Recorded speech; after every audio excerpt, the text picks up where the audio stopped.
ത്രിയേക ദൈവത്തിൻ്റെ ധന്യ തിരുനാമം ഈ സന്ധ്യയിൽ വാഴ്ത്തപ്പെടുമാറാകട്ടെ. Praise Lord.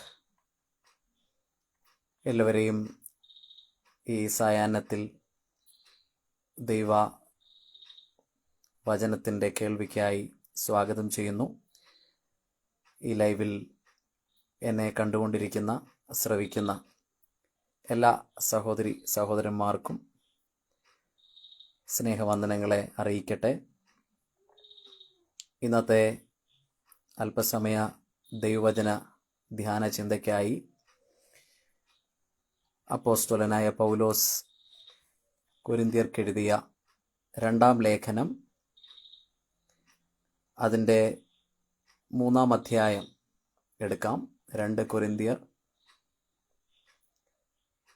3-ാം അധ്യായം അതിൻ്റെ 9-ാമത്തെ വാക്യം എടുക്കാം.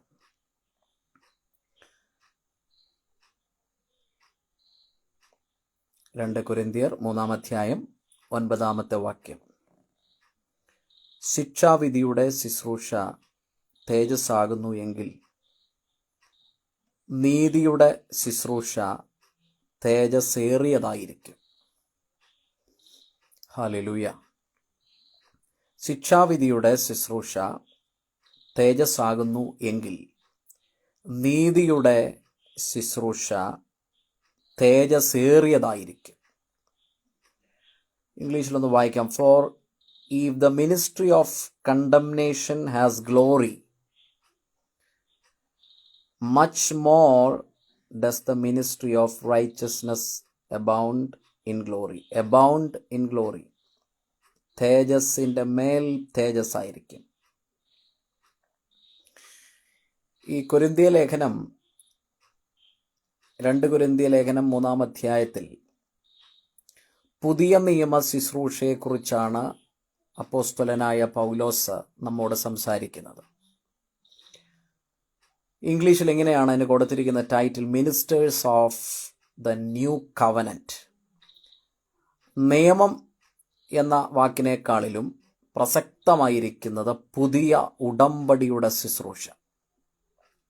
അപ്പം ദൈവം നമ്മെ ഏൽപ്പിച്ചിരിക്കുന്ന ശുശ്രൂഷ പുതിയ ഉടമ്പടിയുടെ ശുശ്രൂഷയാണ്. ഇന്ന് ഒരു പ്രസംഗത്തെക്കാളും ഉപരി ദൈവവചനത്തിൻ്റെ ഏറ്റവും പ്രധാനപ്പെട്ട ഒരു മേഖല ഒന്ന് പഠിക്കാനായിട്ട് നമ്മൾ നമ്മുടെ മനസ്സിനെ ഒന്ന് ഒരുക്കണം. പുതിയ നിയമത്തിൻ്റെ അല്ലെങ്കിൽ പുതിയ ഉടമ്പടിയുടെ ശുശ്രൂഷയ്ക്കായി പരിശുദ്ധാത്മാവ് നമ്മെ വേർതിരിച്ചിരിക്കുകയാണ്. ഈ 3-ാം അധ്യായം മുഴുവനും വായിച്ചെങ്കിൽ മാത്രമേ യഥാർത്ഥത്തിൽ ഇതിനെക്കുറിച്ച് കൃത്യമായി മനസ്സിലാക്കാനായി സാധിക്കത്തുള്ളൂ. പക്ഷേ അതിനുള്ള സമയം നമ്മുടെ മുൻപിലില്ല. എങ്കിലും ചില വാക്യങ്ങളിലൂടെ നാം ഒന്ന് പോകും. 2 മേഖലകളിലൂടെയാണ് ഇന്നത്തെ ഈ ചെറിയ വചന ശുശ്രൂഷ കടന്നു പോകുന്നത്. ലേഖനത്തിലൂടെ നാം കടന്നു പോകുമ്പോൾ തന്നെ സുവിശേഷ ഭാഗങ്ങളിലൂടെയും നമ്മൾ കടന്നു പോകും. നമ്മുടെ ശുശ്രൂഷയെക്കുറിച്ചുള്ള നമ്മുടെ ബോധ്യത, നമ്മുടെ ഉറപ്പ് ആണ് ഈ ലോകത്തിൽ ജയകരമായി ശുശ്രൂഷ ചെയ്തെടുക്കുവാൻ തക്കവണ്ണം നമ്മെ പ്രാപ്തരാക്കുന്നത്. പുതിയ ഉടമ്പടിയുടെ ശുശ്രൂഷയെക്കുറിച്ചുള്ള അറിവും ബോധ്യവും വെളിപ്പാടുമാണ് ഈ ലോകത്തിൽ ഈ ശുശ്രൂഷ ഏറ്റവും മികവുള്ളതാക്കി, ഏറ്റവും തികവേറിയതാക്കി ചെയ്യുവാൻ തക്കവണ്ണം നമുക്ക് പ്രാപ്തി നൽകുന്നത്. സത്യം അറിയുകയും സത്യം നിങ്ങളെ സ്വതന്ത്രരാക്കുകയും ചെയ്യും.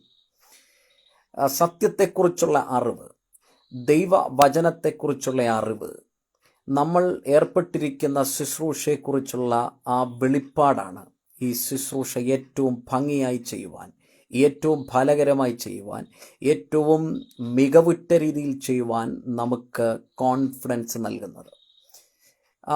ഏറ്റവും വലിയൊരു പ്രശ്നം പലപ്പോഴും ഈ ന്യൂ ടെസ്റ്റ്മെൻ്റ് അല്ലെങ്കിൽ പുതിയ ഉടമ്പടിയെക്കുറിച്ച് പലപ്പോഴും നമുക്കൊരു വ്യക്തത ലഭിക്കാറില്ല. കാരണം നമ്മുടെ കയ്യിൽ മോശയുടെ പുസ്തകമുണ്ട്. ഇതേ കൊരിന്ത്യ ലേഖനത്തിൽ തന്നെയാണല്ലോ വ്യക്തമായി പൗലോസ് പറയുന്നത്, മോശയുടെ പുസ്തകം വായിക്കുമ്പോഴൊക്കെയും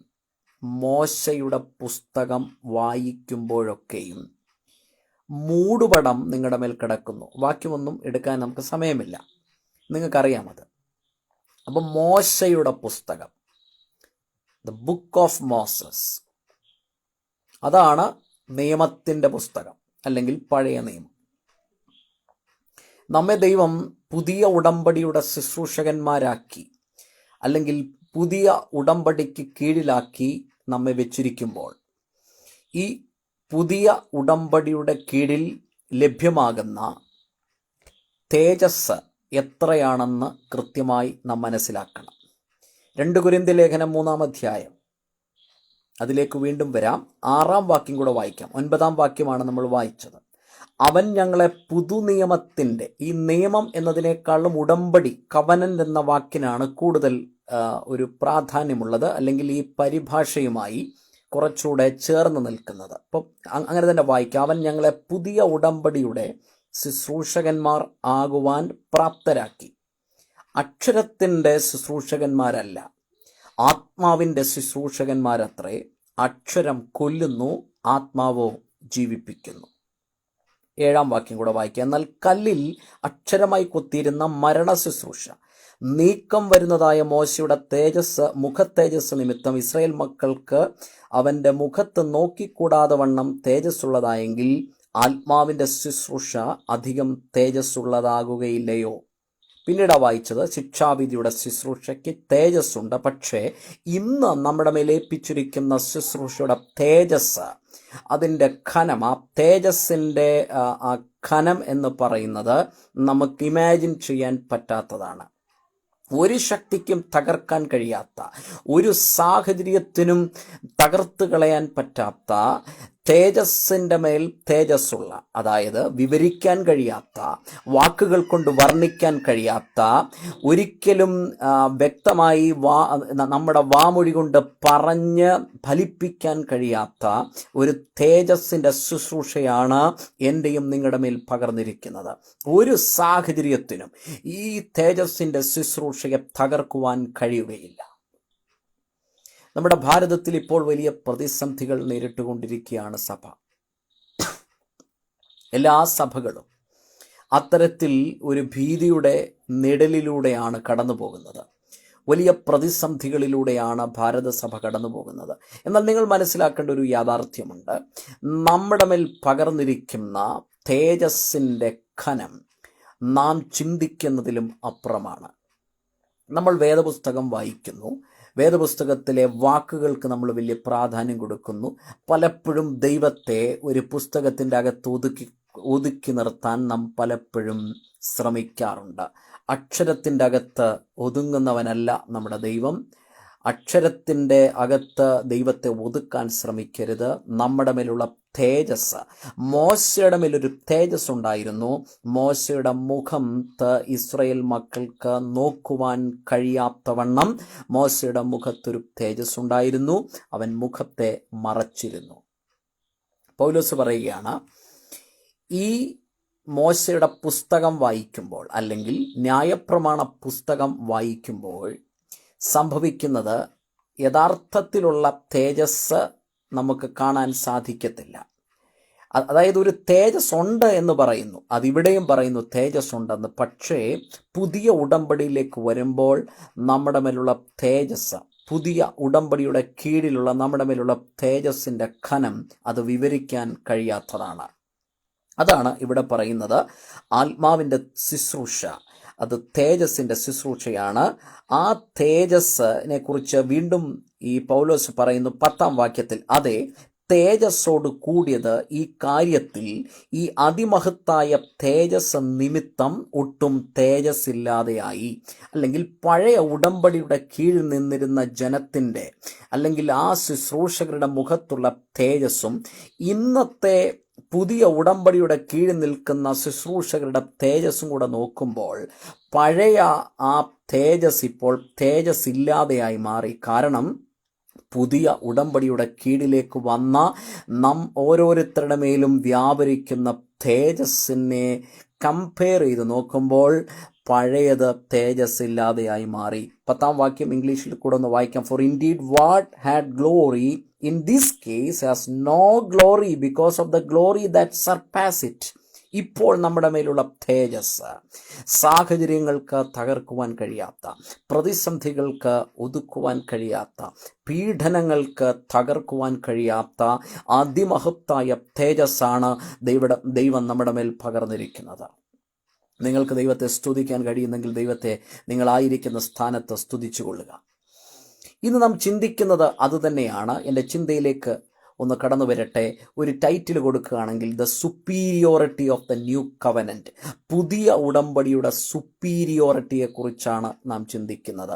ഈ ലോകത്തിൽ പല അധികാരങ്ങളുണ്ട്, ഈ ലോകത്തിൽ രാജാധികാരങ്ങളുണ്ട്, ഭരണമുണ്ട്. പക്ഷേ അതിൻ്റെയൊക്കെ മുകളിൽ നിൽക്കുന്ന സുപ്പീരിയറായ ഒരു ഉടമ്പടിയുടെ കീഴിലാണ് നാം ആയിരിക്കുന്നത്. കുറച്ചുകൂടെ തെളിച്ചു പറഞ്ഞാൽ നമ്മുടെ മേൽ വ്യാപരിക്കുന്ന അഭിഷേകത്തിൻ്റെ, നമ്മുടെ മേൽ വ്യാപരിക്കുന്ന ദൈവകൃപയുടെ, നമ്മുടെ മേൽ വ്യാപരിക്കുന്ന പരിശുദ്ധാത്മാവിൻ്റെ ആ പുതിയ ഉടമ്പടിയുടെ കീഴിലുള്ള നമ്മുടെ മേൽ വ്യാപരിക്കുന്ന ദൈവശക്തിക്ക് ആമേൻ, ഈ സാഹചര്യങ്ങൾക്കൊന്നും നമ്മെ തകർക്കുവാൻ കഴിയുകയില്ല. മരണത്തിൻ്റെ സാഹചര്യങ്ങൾ വരട്ടെ, വലിയ ഓപ്പറേഷൻസ് വരട്ടെ, നമ്മളെ ഒതുക്കിക്കളയുന്ന സാഹചര്യം വരട്ടെ, പീഡനങ്ങൾ വരട്ടെ, അധികാരങ്ങളും നിയമങ്ങളും കൊണ്ട് നമ്മെ ഒതുക്കുവാൻ ഒരുപക്ഷെ പല രീതിയിൽ ലോകം ശ്രമിക്കുമ്പോഴും ഒന്നിനും ഒതുക്കുവാൻ കഴിയാത്ത, ഒന്നിനും തകർക്കുവാൻ കഴിയാത്ത, ഏത് സാഹചര്യത്തെയും വെല്ലുന്ന ഒരഭിഷേകമാണ് നമ്മുടെ മേൽ പകർന്നിരിക്കുന്നത്. നിങ്ങൾക്ക് ദൈവത്തെ സ്തുതിക്കാൻ കഴിയുമെങ്കിൽ ദൈവത്തെ സ്തുതിക്കുക.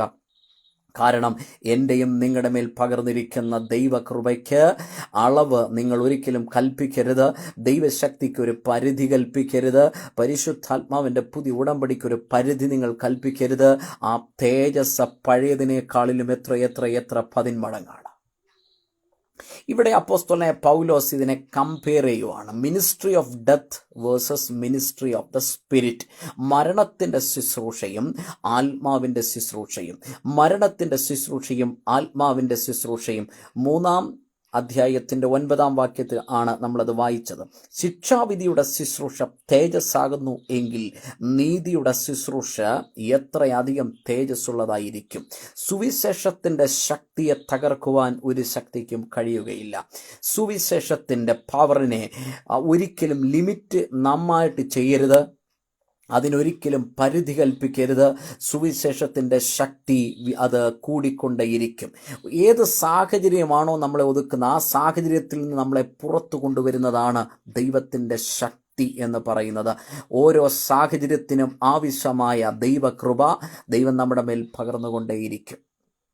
2 കൊരിന്ത്യർ 3-ാം അധ്യായം 7-8 വാക്യങ്ങൾ ഒന്നുകൂടെ വായിക്കാം. എന്നാൽ കല്ലിൽ അക്ഷരമായി കുത്തിയിരുന്ന മരണത്തിൻ്റെ ശുശ്രൂഷ നീക്കം വരുന്നതായ മോശയുടെ മുഖതേജസ് നിമിത്തം ഇസ്രായേൽ മക്കൾക്ക് അവൻ്റെ മുഖത്ത് നോക്കിക്കൂടാതെ വണ്ണം തേജസ്സുള്ളതായെങ്കിൽ ഇസ്രായേൽ ജനത്തിന് മോശയുടെ മുഖത്തേക്ക് നോക്കാൻ പറ്റുകയില്ല. മോശയുടെ മുഖത്തൊരു മൂടുപടമിട്ടു. അങ്ങനെയാണെങ്കിൽ പുതിയ ഉടമ്പടിയുടെ കീഴിലുള്ള ദൈവത്തിൻ്റെ ജനമേ, എൻ്റെയും നിങ്ങളുടെയും വാക്കുകളിൽ, നോട്ടത്തിൽ, നമ്മുടെ പ്രസൻസിൽ വ്യാപരിക്കുന്ന ദൈവ തേജസ്സിൻ്റെ ആഴം എത്രയായിരിക്കും? ഇത് പറഞ്ഞുകൊണ്ടിരിക്കുമ്പോൾ തന്നെ ആ ദൈവത്തിൻ്റെ പ്രസൻസ്, ആ സാന്നിധ്യം എനിക്ക് അനുഭവിക്കാൻ കഴിയുന്നു. എൻ്റെ ശരീരത്തിൽ, എൻ്റെ ഈ റൂമിൽ ആ ദൈവത്തിൻ്റെ സാന്നിധ്യത്തെ എനിക്ക് കൃത്യമായി മനസ്സിലാക്കാൻ കഴിയുന്നു. ഞാൻ നിങ്ങളോട് പറയട്ടെ, ഈ തേജസ്സാണ് നിങ്ങളുടെ മേലുള്ളത്. പലപ്പോഴും ഇത് മറന്നിട്ടാണ് ഈ ശുശ്രൂഷ പലരും ചെയ്യുന്നത്. പലരും ഒതുങ്ങിപ്പോകുന്നു. സാഹചര്യങ്ങൾ പലരെയും തകർത്ത് കളയുന്നു. ഭീതിപ്പെടുത്തുന്ന വാർത്തകൾ കൊണ്ട് പലരും ഓടിപ്പോകുന്നു. ഇതിൻ്റെയൊക്കെ നടുവിൽ മോശയുടെ മുഖത്തേക്ക് നോക്കാൻ കഴിയാത്ത ദൈവതേജസ് ആ കാലഘട്ടത്തിൽ വ്യാപരിച്ചു. എന്നാൽ പുതിയ ഉടമ്പടിയുടെ കീഴിലുള്ള ദൈവമക്കളെ, ദൈവത്തിൻ്റെ ദാസന്മാരെ, നിങ്ങളുടെ മേലുള്ള അഭിഷേകം, നിങ്ങളുടെ മേലുള്ള തേജസ് എത്രയധികമാണ്. 10-ാം വാക്യം, അതെ, തേജസ്സോട് കൂടിയത് ഈ കാര്യത്തിൽ ഈ അതിമഹത്തായ തേജസ് നിമിത്തമൊട്ടും തേജസ്സില്ലാതെയായി. പഴയ നിയമത്തെക്കുറിച്ചാണ് പറയുന്നത്. ന്യായപ്രമാണത്തിൻ്റെ കീഴിൽ, പഴയ ഉടമ്പടിയുടെ കീഴിലുള്ള ജനം ഈ തേജസ് കണ്ടതാണ്. പക്ഷേ പുതിയ നിയമത്തിലേക്ക് വന്നപ്പോൾ, പുതിയ ഉടമ്പടിയുടെ കീഴിലായപ്പോൾ ആ തേജസ്സും ഈ തേജസ്സും കൂടെ നോക്കിയപ്പോൾ പഴയത് തേജസ്സില്ലാതെയായി മാറി. നമ്മുടെ വീട്ടിലൊക്കെ ചെറിയ ബൾബ് നമ്മുടെ റൂമിലിടും. എന്നാൽ ഹാലജൻ ലൈറ്റുകളുണ്ട്. നമുക്കറിയാം, ഹൈവേകളിൽ സിറ്റിയിലൊക്കെ സ്ഥാപിച്ചിരിക്കുന്ന വലിയ പടുകൂറ്റൻ ലൈറ്റുകളുണ്ട്. ആ ലൈറ്റിൻ്റെ മുൻപിൽ നമ്മുടെ വീട്ടിലുള്ള 40 വാട്ട്സിൻ്റെയോ അല്ലെങ്കിൽ 60 വാട്ട്സിൻ്റെയോ ഒന്നും ലൈറ്റ്, അതിൻ്റെ പ്രകാശം ഒന്നുമില്ല. അത്തരത്തിൽ വലിയ വലിയ കൂറ്റൻ ലൈറ്റുകൾ ഈ ലോകത്തിലുണ്ട്. നാം കണ്ടിട്ടില്ലാത്ത വലിയ ഭീമാകാരമായ ലൈറ്റ് സംവിധാനങ്ങളുണ്ട്. അവിടേക്ക് നമ്മൾ പോയാൽ നമ്മുടെ വീടിൻ്റെ അകത്ത് വെച്ചിരിക്കുന്ന ചെറിയ ബൾബിന് ഒരു പ്രാധാന്യവുമില്ല. അത് കത്തുന്നത് പോലും നമുക്കറിയത്തില്ല. നമ്മുടെ മേൽ പകർന്നിരിക്കുന്ന തേജസ്സിൻ്റെ ആഴത്തെ കേവലം അക്ഷരത്തിൽ മാത്രം നാം ഒതുക്കിക്കളയരുത്. ബൈബിൾ എടുത്ത് വായിക്കുമ്പോൾ ഇത് വായിക്കാൻ കൊള്ളാമല്ലോ, പ്രസംഗിക്കാൻ കൊള്ളാമല്ലോ എന്ന് പറഞ്ഞതിനെ തള്ളിക്കളയരുത്. നമ്മുടെ മേൽ വ്യാപരിക്കുന്ന ദൈവ തേജസ്സിൻ്റെ ആഴത്തെ നിങ്ങൾ തിരിച്ചറിയണം. പ്രതിസന്ധികൾ വരട്ടെ, പ്രശ്നങ്ങൾ വരട്ടെ, സാഹചര്യം മുഴുവനും അനുകൂലമല്ലാതായി വരട്ടെ, പക്ഷേ നമ്മെ ഒതുക്കാൻ കഴിയാത്ത ഒരു ദൈവ സാന്നിധ്യം, ഒരു ദൈവ തേജസ് നമ്മുടെ മേലുണ്ട്. അടുത്ത ഭാഗത്തിലേക്ക് നാം കടന്നു പോകുമ്പോൾ 2 കൊരിന്ത്യർ 3:18 വായിക്കാം. 2 കൊരിന്ത്യർ 3:18 എന്നാൽ മൂടുപടം നീങ്ങിയ മുഖത്ത് നമ്മുടെ മേലൊരു മൂടുപടമുണ്ടായിരുന്നു. മോശയുടെ മേലൊരു മൂടുപടമുണ്ടായിരുന്നു. ന്യായപ്രമാണത്തിൻ്റെ മൂടുപടമാണ് മോശയുടെ മേൽ ഉണ്ടായിരുന്നത്. നമ്മുടെ മേലും പല തലത്തിൽ പല രീതിയിലുള്ള മൂടുപടങ്ങൾ ഉണ്ടായിരുന്നു. എന്നാൽ മൂടുപടം നീങ്ങിയ മുഖത്ത് കർത്താവിൻ്റെ തേജസ്സിനെ കണ്ണാടി പോലെ പ്രതിബിംബിക്കുന്നവരായി നാം എല്ലാവരും ആത്മാവാകുന്ന കർത്താവിൻ്റെ ദാനമായി തേജസ്സിൻ്റെ മേൽ തേജസ് പ്രാപിച്ച് അതേ പ്രതിമയായി രൂപാന്തരപ്പെടുന്നു. കർത്താവിനെ പോലെ നമ്മെ രൂപാന്തരപ്പെടുത്തുന്ന ഒരു തേജസ്സാണ് തേജസ്സിൻ്റെ മേൽ തേജസ്. ഇംഗ്ലീഷിൽ കൂടെ വായിക്കാം. But we all with unveiled face beholding as in a mirror the glory of the Lord are being transformed. ആ വാക്കാണ് ട്രാൻസ്ഫോംഡ്, രൂപാന്തരപ്പെടുത്തുന്ന ഒരു തേജസ്. Transformed into the same image. ഏത് ഇമേജാണോ യേശുക്രിസ്തുവിനുള്ളത് അതേ ഇമേജിലേക്ക് നമ്മെ മാറ്റിക്കൊണ്ടിരിക്കുകയാണ്, ട്രാൻസ്ഫോം ചെയ്തുകൊണ്ടിരിക്കുകയാണ്. എൻ്റെ ഫോട്ടോ നിങ്ങൾക്ക് കാണാം, എൻ്റെ മുഖം നിങ്ങൾക്ക് കാണാം, നിങ്ങളുടെ വീട്ടിലുള്ളവരുടെ ഫേസ് നിങ്ങൾക്ക് കാണാം. ആ മുഖത്തേക്ക് നോക്കുമ്പോൾ നിങ്ങൾക്ക് പ്രത്യേകിച്ചൊന്നും തോന്നുന്നില്ല. പക്ഷേ ഈ തേജസ് നമ്മുടെ മേൽ ഉള്ളത് എന്തിനാണെന്നറിയാമോ? ഓരോ ദിവസം കഴിയും തോറും ട്രാൻസ്ഫോം ആയിക്കൊണ്ടിരിക്കുകയാണ്, രൂപാന്തരപ്പെട്ടുകൊണ്ടിരിക്കുകയാണ്. തേജസ്സിൻ്റെ മേൽ തേജസ്, തേജസ്സിൻ്റെ മേൽ തേജസ്. Image from glory to glory എന്നാണ് പറഞ്ഞിരിക്കുന്നത്. എന്ന് പറഞ്ഞാൽ ഇന്ന് കാണുന്ന ഇമേജ് അല്ല, നാളെ അത് കുറച്ചുകൂടെ ക്ലിയർ ആകുകയാണ്. ആരുടെ ഇമേജിനോടാണെന്നറിയാമോ അത് അടുത്തു വരുന്നത്? അത് യേശുക്രിസ്തുവിൻ്റെ ഇമേജിനോട് നമ്മളിങ്ങനെ അടുത്തുകൊണ്ടിരിക്കുക. Day by day, image from glory to glory. യേശുക്രിസ്തുവിൻ്റെ മേൽ എന്ത് തേജസ്സാണോ ഉള്ളത്, യേശുക്രിസ്തുവിൻ്റെ മേൽ എന്ത് തേജസ്സാണോ വ്യാപരിക്കുന്നത്, അതേ ഇമേജിലേക്ക് നാം ഓരോ ദിവസവും അടുത്തുകൊണ്ടിരിക്കുക. Just as from the Lord the Spirit. അത് പരിശുദ്ധാത്മാവിലാണ്. ആത്മാവാകുന്ന കർത്താവിൻ്റെ ദാനമായി തേജസ്സിൻ്റെ മേൽ തേജസ് പ്രാപിച്ച് അതേ പ്രതിമയായി രൂപാന്തരപ്പെടുന്നു. പ്രതിമയെന്നാണ് മലയാളത്തിൽ, പക്ഷേ ഇംഗ്ലീഷിൽ അത് വായിക്കുമ്പോൾ കൃത്യമായിട്ടുണ്ട് ഇമേജ് എന്നാണ് പറയുന്നത്. അത് തന്നെയാണ് അതിൻ്റെ കൃത്യമായ ട്രാൻസ്ലേഷൻ. അതുകൊണ്ടാണ് ഞാനിവിടെ ഇംഗ്ലീഷൂടെ വായിക്കുന്നത്. ഇമേജ് എന്ന് തന്നെയാണ്. ഗ്രാഫേ എന്ന വാക്കാണ് അതിൻ്റെ ഒറിജിനലായിട്ട് പറയുന്നത്. നാം നമ്മുടെ സ്വരൂപത്തിൽ മനുഷ്യരെ സൃഷ്ടിക്കുക. ഉൽപ്പത്തി പുസ്തകത്തിൽ പറയുന്ന ഇമേജ് എന്ന് പറയുന്ന സാദൃശ്യത്തിലും സ്വരൂപത്തിലും സൃഷ്ടിച്ചു. നമ്മെ സൃഷ്ടിച്ചപ്പോൾ ദൈവത്തിൻ്റെ സാദൃശ്യമാ ഗ്രാഫെ. ഇമേജ് ഗ്രാഫെ എന്ന ഗ്രീക്ക് വാക്കാണ്. ആ ഇമേജിലേക്ക് അനുദിനം നമ്മൾ ട്രാൻസ്ഫോംഡ് ആയിക്കൊണ്ടിരിക്കുകയാണ്. രണ്ടാമത്, ഈ തേജസ് നമ്മുടെ മേൽ വ്യാപരിക്കുന്നുണ്ട്. സംഭവിക്കുന്നത് 17-ാമത്തെ വാക്യം, ഫ്രീഡം ഇൻ ക്രൈസ്റ്റ്. 17-ാമത്തെ വാക്യം, കർത്താവ് ആത്മാവാകുന്നു, കർത്താവിൻ്റെ ആത്മാവുള്ളിടത്ത് സ്വാതന്ത്ര്യമുണ്ട്. Freedom in Christ. ഒരു വലിയ സ്വാതന്ത്ര്യം നമ്മുടെ മേൽ വ്യാപരിച്ചു കൊണ്ടിരിക്കുകയാണ്. എവിടെയാണ് സ്വാതന്ത്ര്യം? പുറത്തല്ല, നമ്മുടെ ആത്മമണ്ഡലങ്ങളിൽ, നമ്മുടെ മാനസിക തലത്തിൽ, നമ്മുടെ ചിന്തകളിൽ, വൈകാരിക മേഖലകളിൽ, നമ്മുടെ ഇമാജിനേഷൻസിലെല്ലാം വലിയ മാറ്റം, വലിയ വിടുതൽ നടന്നുകൊണ്ടിരിക്കുകയാണ്. ഫ്രീഡം ഇൻ ക്രൈസ്റ്റ് എന്നാണ് പറയുന്നത്. ഈ തേജസ് നമ്മുടെ മേൽ ഓരോ ദിവസവും ഇത് വർദ്ധിച്ചു വരുമ്പോഴാണ് പൂർണ്ണ രീതിയിലുള്ള ഒരു ഫ്രീഡത്തിലേക്ക് നമ്മൾ വരുന്നത്.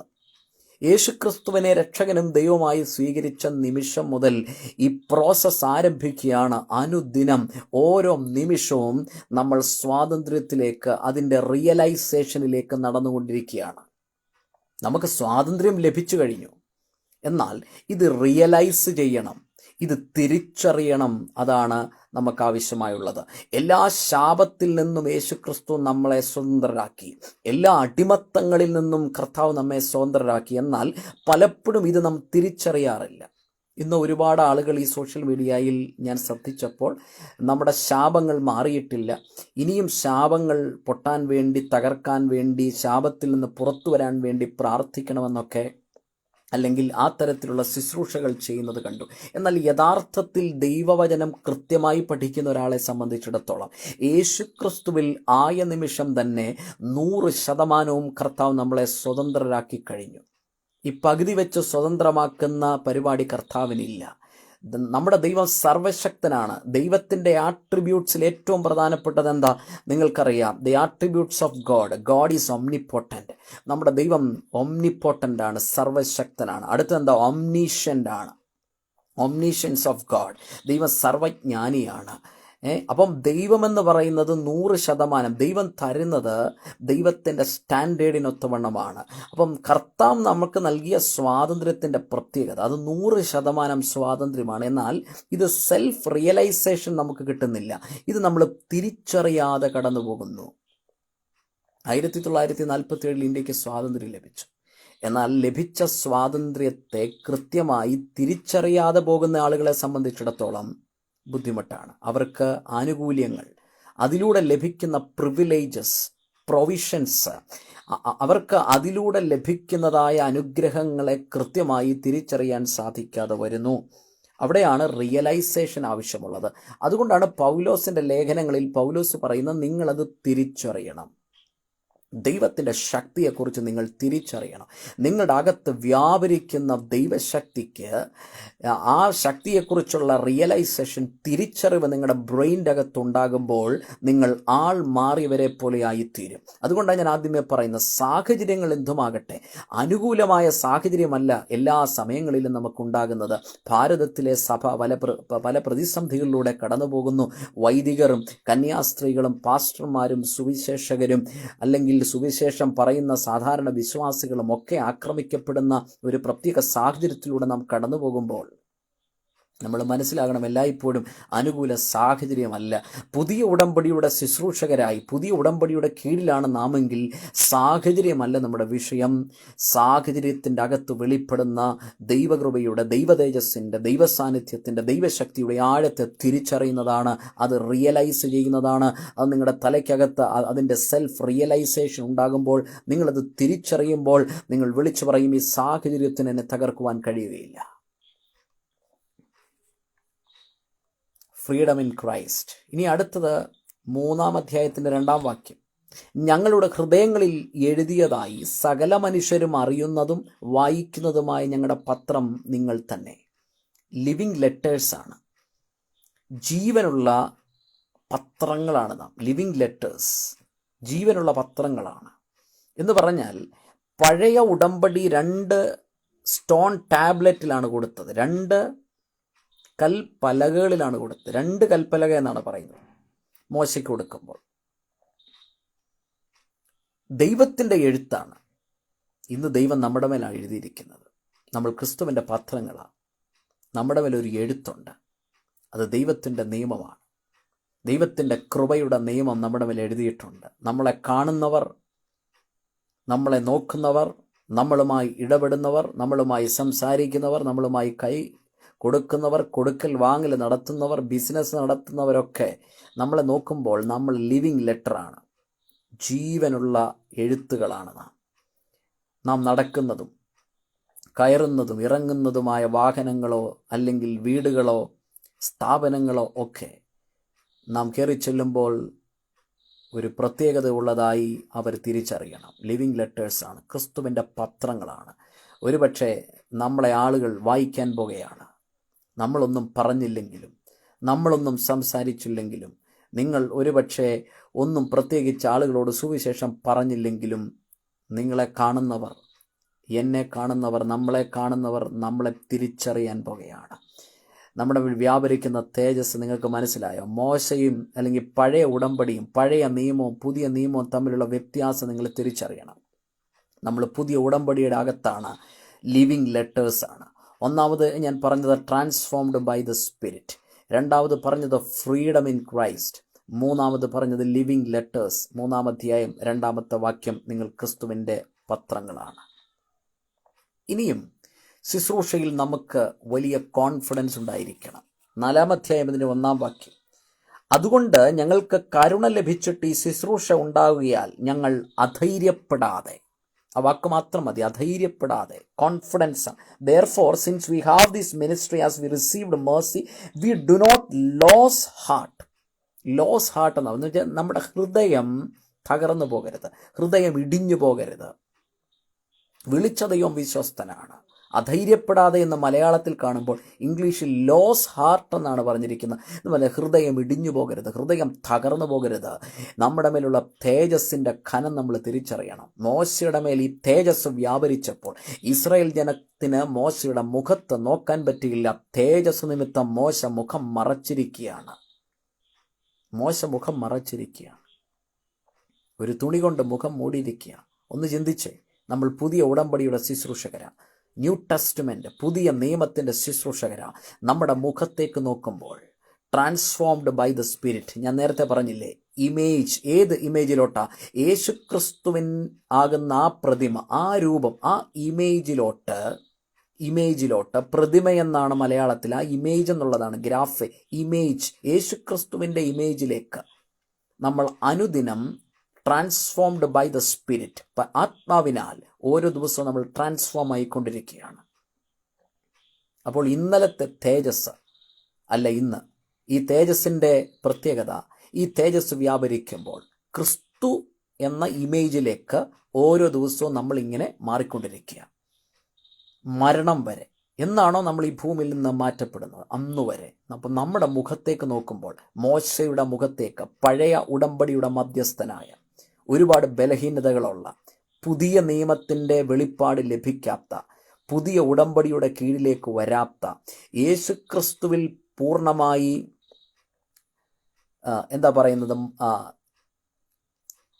ചേർന്നിരിക്കാൻ സാധിക്കാഞ്ഞ, പഴയ ഉടമ്പടിയുടെ ദാസ്യത്വത്തിൻ്റെ ആത്മാവിൻ്റെ കീഴിലുള്ള മോശ ഇന്ന് നാം പുത്രത്വത്തിൻ്റെ ആത്മാവിനെ തിരിച്ചറിഞ്ഞു.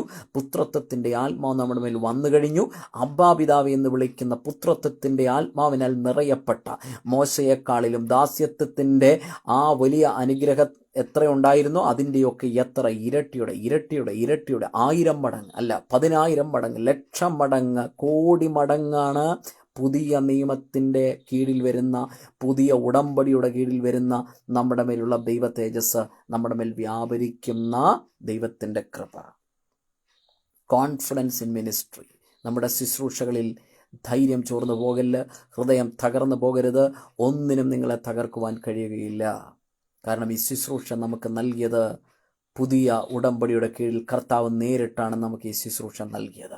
നേരിട്ട് നമ്മുടെ മേലൊരു ശുശ്രൂഷ ദൈവം പകരുകയായിരുന്നു.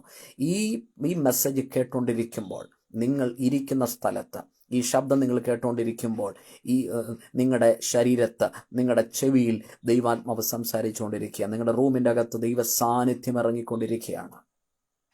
രണ്ടാമത്, ബോൾഡ്നെസ് ഇൻ സ്പീച്ച്. നിങ്ങളുടെ സംസാരത്തിലൊരു ബോൾഡ്നെസ് വേണം. 2 കൊരിന്ത്യർ 3:12 വായിച്ച്, ഈ വിധം പ്രത്യാശയുള്ളവരായി ഞങ്ങൾ വളരെ പ്രാഗൽഭ്യത്തോടെ സംസാരിക്കുന്നു. 12-ാം വാക്യം, therefore having such a hope we use great boldness in our speech. നമ്മുടെ സംസാരത്തിലൊരു ബോൾഡ്നെസ് ഉണ്ടായിരിക്കണം. നമ്മുടെ സംസാരത്തിലൊരു ബോൾഡ്നെസ് ഉണ്ടായിരിക്കണം. ഒരു വലിയ ധൈര്യം. ആരുടെ മുൻപിലും പതറിപ്പോകാത്ത, ആരുടെ മുൻപിലും വീണുപോകാത്ത, അല്ലെങ്കിൽ വാക്കുകൾ കിട്ടാതെ വിഷമിക്കുന്ന ഒരു സ്ഥിതി നമുക്ക് വരത്തില്ല. ബോൾഡ്നെസ് ഇൻ സ്പീച്ച്, അതിധൈര്യത്തോടെ എഴുന്നേറ്റ് നിന്ന് രാജാക്കന്മാരോട്, രാജപ്രഭുക്കന്മാരോട് അപ്പോസ്തലന്മാർ അപ്പോസ്തല പ്രവൃത്തികളിൽ സംസാരിച്ചതുപോലെ ഹല്ലേലൂയ, ഒരു ഭയങ്കര ദൈവകൃപ നിങ്ങളുടെ മേൽ വ്യാപരിച്ചുകൊണ്ടിരിക്കുകയാണ്. നിങ്ങളെ ഒന്നിനും ഭയപ്പെടുത്താൻ കഴിയത്തില്ല. ഭീരുത്വത്തിൻ്റെ ആത്മാവല്ല, പുത്രത്വത്തിൻ്റെ ആത്മാവിനാൽ നിങ്ങൾ നിറയപ്പെട്ടിരിക്കുന്നു. എത്ര പേരത് വിശ്വസിക്കുന്നുണ്ട്? നിങ്ങളായിരിക്കുന്ന സ്ഥലങ്ങളിൽ ദൈവത്തെ സ്തുതിച്ചു കൊണ്ടിരിക്കുമ്പോൾ തന്നെ ഈ റിയലൈസേഷൻ നിങ്ങൾക്ക് ചിലർക്ക് ഉണ്ടാകുന്നതായിട്ട് പരിശുദ്ധാത്മാവിൽ എനിക്ക് തിരിച്ചറിയാൻ പറ്റുന്നു. കുറച്ചുകൂടെ ഒന്ന് ബലപ്പെടാൻ, കുറച്ചുകൂടെ ഒന്ന് എഴുന്നേൽക്കാൻ, നമ്മെ ഇരുത്തിക്കളയുവാൻ പിശാചിന് കഴിയുകയില്ല. നമ്മൾ ജയാളികൾ തന്നെയാണ്. നമ്മുടെ ദൈവമാണ് സർവശക്തൻ. പല ആളുകളും പേടിക്കുന്നത് ദൈവത്തെയല്ല, പിശാചിനെയാണ്. ഇപ്പം ഞാൻ ഇത്രയും സംസാരിച്ചു, പിശാചിൻ്റെ കാര്യം വല്ലതും പറഞ്ഞോ? കാരണം അവനെക്കുറിച്ചൊന്നും പറയാനില്ല. കാരണം ഇവിടെ സംസാരിച്ചു കൊണ്ടിരിക്കുന്നത് സർവശക്തനായ ഒംനിപോട്ടൻ്റായ ദൈവത്തെക്കുറിച്ചാണ്. പിശാചിനെക്കുറിച്ച് ഒന്നും പറയാനില്ല. കാരണം അവൻ പരാജയപ്പെട്ടവനാണ്, അവൻ തോറ്റവനാണ്. അവനെ കാൽവറി ക്രൂശിൽ യേശു ക്രിസ്തു തകർത്ത് കളഞ്ഞു, അവൻ്റെ തലയെ തകർത്ത് കളഞ്ഞു. കൊലോസ്യർക്ക് എഴുതിയ ലേഖനം വളരെ കൃത്യമായി നമ്മെ ഓർമ്മിപ്പിക്കുന്നു. കാൽവറി ക്രൂശിൽ കർത്താവായ യേശു ക്രിസ്തു പിശാചിൻ്റെ തലയെ തകർത്തു, ന്യായപ്രമാണത്തിൻ്റെ എല്ലാ ശക്തിയും തകർത്ത് കളഞ്ഞു. ഈ മരണം കടന്നു വന്നത് ന്യായപ്രമാണത്തിലൂടെയാണ്. എന്നാൽ മരണത്തിൻ്റെ ശക്തിയെ തകർത്തുകൊണ്ട്, ന്യായപ്രമാണത്തിൻ്റെ ശക്തിയെ തകർത്തുകൊണ്ട്, പിശാചിൻ്റെ തന്ത്രങ്ങളെ തകർത്തുകൊണ്ട് നമ്മുടെ കർത്താവ് ജയത്തോടെ ഉയർത്തെഴുന്നേറ്റിരിക്കുന്നു. അവൻ ഉയർത്തെഴുന്നേറ്റിരിക്കുന്നു. അതുകൊണ്ട് ഈ ലോകത്തിൽ ഒന്നിനും നമ്മെ തകർക്കുവാൻ കഴിയുകയില്ല. നാം എപ്പോഴും ചിന്തിക്കേണ്ടത് സർവശക്തനായ ദൈവത്തെക്കുറിച്ചാണ്. ശക്തനായ ദൈവമല്ല, സർവശക്തനായ ദൈവം. ഒംനിപോട്ടൻറ്റ് ഗോഡാണ്. ദൈവത്തിന് സർവശക്തി എന്ന് പറയുന്നതാണ് ദൈവത്തിൻ്റെ വിശേഷണമെന്ന് പറയുന്നത്. ദൈവത്തിൻ്റെ അത്രയും സർവശക്തി ഒരു തിന്മയുടെ ശക്തിക്കുമില്ല, ഒരു ഇരുട്ടിൻ്റെ ശക്തിക്കുമില്ല. അതുകൊണ്ട് നിങ്ങൾ തിന്മയെക്കുറിച്ചോ ഇരുട്ടിനെക്കുറിച്ചോ ഇനി ചിന്തിക്കേണ്ടതില്ല. നിങ്ങളുടെ വഴികളിൽ ദൈവം നിങ്ങളുടെ കൂടെയുണ്ട്, ദൈവം നിങ്ങളുടെ കൂടെയുണ്ട്, ദൈവം നിങ്ങളുടെ കൂടെയുണ്ട്. അപ്പം ബോൾഡ്നെസ് ഇൻ സ്പീച്ച്. മൂന്നാമത് പറയാനുള്ളത് റിഫ്ലക്റ്റിംഗ് ഗാഡ്സ് ഗ്ലോറി. 3:18 വായിക്കാം. എന്നാൽ മൂടുപടം നീങ്ങിയ മുഖത്ത് എൻ്റെയും നിങ്ങളുടെയും തലയിൽ ഇനി മൂടുപടമില്ല. മൂടുപടം നീങ്ങിക്കഴിഞ്ഞു. കർത്താവിൻ്റെ തേജസ്സിനെ കണ്ണാടി പോലെ പ്രതിബിംബിക്കുന്നവരായി നാം എല്ലാവരും ആത്മാവാകുന്ന കർത്താവിൻ്റെ ദാനമായി തേജസ്സിന്മേൽ തേജസ് പ്രാപിച്ച് അതേ പ്രതിമയായി രൂപാന്തരപ്പെടുന്നു. എന്താ പറയുന്നത്? റിഫ്ലക്റ്റിംഗ് ഗോഡ്സ് ഗ്ലോറി, പ്രതിഫലിക്കുന്ന ദൈവമഹത്വം. എൻ്റെ നിങ്ങളുടെയും ശരീരത്തിൽ ദൈവത്തിൻ്റെ തേജസ് പ്രതിഫലിക്കാൻ പോകുകയാണ്. നിങ്ങളുടെ ത്വക്കിൻ്റെ കളറല്ല വിഷയം, ത്വക്കിൻ്റെ കളറല്ല വിഷയം. നിങ്ങളുടെ മേൽ റിഫ്ലക്റ്റ് ചെയ്യുന്ന, ഇത് പറഞ്ഞുകൊണ്ടിരിക്കുമ്പോൾ, ഇത് സംസാരിക്കുമ്പോൾ തീർച്ചയായിട്ടും എനിക്ക് ആ ദൈവത്തിൻ്റെ തേജസ്സിനെ കൃത്യമായിട്ട് അറിയാൻ പറ്റുന്നു. എൻ്റെ ശരീരത്തിൽ അത് ഫീൽ ചെയ്യുന്നുണ്ട്. Reflecting God's glory, reflecting God's glory. അതൊരു 10 പ്രാവശ്യം നിങ്ങൾ പറയണം. എൻ്റെ മേൽ ദൈവത്തിൻ്റെ തേജസ് റിഫ്ലക്റ്റ് ചെയ്യുന്നുണ്ട്.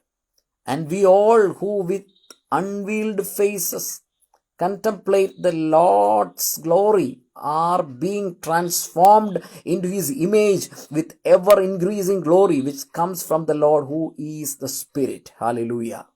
ദൈവത്തെ സ്തുതിക്കാൻ കഴിയുമോ? ഹല്ലേലൂയ. Thank you Lord. ത്രിയേക ദൈവത്തിനൊരു മഹത്വം കൊടുക്കാം. Reflecting God's glory. എന്നെ നിങ്ങളെ വിളിച്ചിരിക്കുന്നത് കേവലം ഈ ലോകത്തിൽ ചെറിയ ചെറിയ വാട്സുള്ള, ചെറിയ പവറുള്ള ഒരു പ്രകാശമായി, ഒരു ചെറുനാളമായി, ഒരു ചെറിയ തീനാളമായി ഇവിടെ കത്തിത്തീരാനല്ല, മറിച്ച് ഇത് കത്തിപ്പടരുന്ന റിഫ്ലക്റ്റിംഗ് ഗോഡ്സ് ഗ്ലോറിയാണ്. ദൈവത്തിൽ എന്തൊക്കെയുണ്ടോ അത് നമ്മുടെ മേലും വ്യാപരിച്ചു കൊണ്ടേയിരിക്കുന്നു. പൗലോസിൻ്റെ ലേഖനങ്ങളിൽ അതൊക്കെ വളരെ കൃത്യമായിട്ടുണ്ട്. എഫേസ്യ ലേഖനം, കൊലോസ്യ ലേഖനമൊക്കെ നിങ്ങൾ പഠിക്കുമ്പോൾ നമ്മുടെ മേൽ വ്യാപരിക്കുന്ന ദൈവശക്തിയുടെ ആഴത്തെക്കുറിച്ച് നിങ്ങൾ തിരിച്ചറിയേണ്ടതിന് നിങ്ങളുടെ അകത്തെ മനുഷ്യൻ, അകത്തെ കണ്ണ് പ്രകാശിക്കണം. നിങ്ങളുടെ അകത്തെ മനുഷ്യൻ ശക്തിയോടെ ബലപ്പെടണം. അതിന് നിങ്ങളുടെ ഇന്നർ ഐസ് പ്രകാശിക്കണം, റിയലൈസേഷൻ ഉണ്ടാകണം. നിങ്ങളുടെ അകത്തെ കണ്ണ് തുറക്കട്ടെ. ഹല്ലേലൂയ. Thank you Lord. നിങ്ങൾക്ക് വിശ്വസിക്കാൻ കഴിയുന്നുണ്ടോ? നിങ്ങൾക്കിത് വിശ്വസിക്കാൻ കഴിയുന്നുണ്ടോ? പഴയ ഉടമ്പടിയുടെ കീഴിലായിരുന്ന ഇസ്രായേൽ ജനം മോശയുടെ മുഖത്ത് നോക്കാൻ കഴിയാത്ത തരത്തിൽ, മോശയുടെ മുഖത്തെ ദൈവതേജസ്സിൻ്റെ ആഴത്തെ അവർക്ക് നോക്കാൻ സാധിക്കാത്ത തരത്തിൽ ആയിരുന്നു എങ്കിൽ, പുതിയ ഉടമ്പടിയുടെ കീഴിലുള്ള നമ്മുടെ മേൽ വ്യാപരിക്കുന്ന ദൈവശക്തിയുടെ ദൈവ തേജസ്സിൻ്റെ അളവ് നിങ്ങൾ മനസ്സിലാക്കണം. Hallelujah, hallelujah.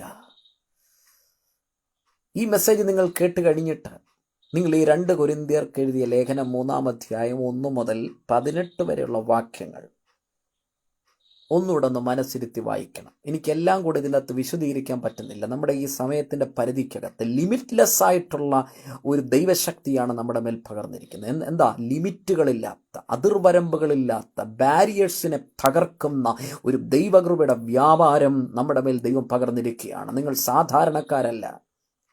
ഞാനും നിങ്ങളും സാധാരണക്കാരല്ല. ഞാൻ വായിച്ചൊരു വാക്യം പിന്നെയും വായിക്കാം. എന്നാൽ മൂടുപടം നീങ്ങിയ മുഖത്ത് കർത്താവിൻ്റെ തേജസ്സിനെ കണ്ണാടി പോലെ പ്രതിബിംബിക്കുന്നു. അതിൻ്റെ അർത്ഥം എന്നാ?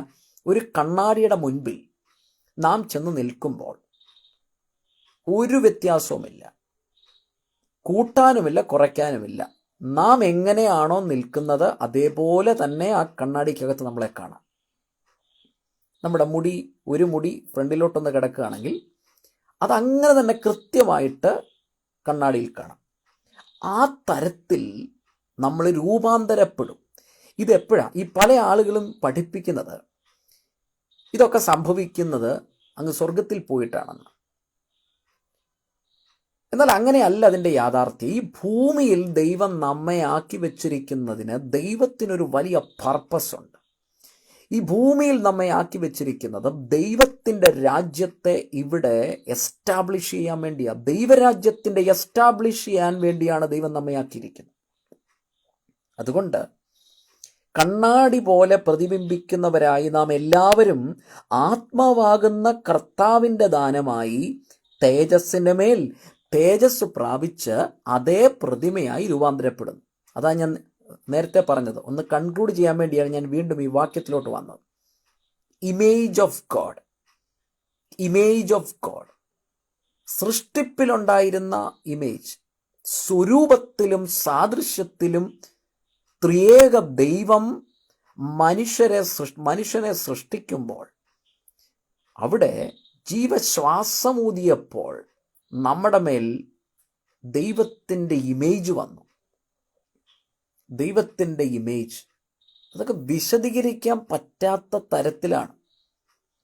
ഈ വാക്യത്തെ ഒന്നും നമുക്ക് കൃത്യമായി ഒരു ദൈവശാസ്ത്രം കൊണ്ടോ വാക്കുകളോ എഴുത്തുകളോ കൊണ്ട് വിശദീകരിക്കാൻ പറ്റുകയില്ല. അൺഎക്സ്പ്ലെയിനബിൾ ആയിട്ടുള്ള ചില കാര്യങ്ങളുണ്ട്. നമ്മൾ പലപ്പോഴും നമ്മളെ നിസ്സാരരായി കാണുകയാണ്. എന്നെ കണ്ടുകൊണ്ടിരിക്കുന്ന ആരൊക്കെയോ തങ്ങളെ തന്നെ പലപ്പോഴും ഒരുപാട് നിസ്സാരരായി കാണുന്ന അവസ്ഥയിലാണ് ജീവിക്കുന്നത്. നമ്മുടെ സാഹചര്യങ്ങൾ ഒരുപക്ഷെ നമ്മെ അങ്ങനെ ആക്കിയേക്കാം. പക്ഷെ നിങ്ങൾ മനസ്സിലാക്കുക, നമ്മൾ നിസ്സാരരല്ല.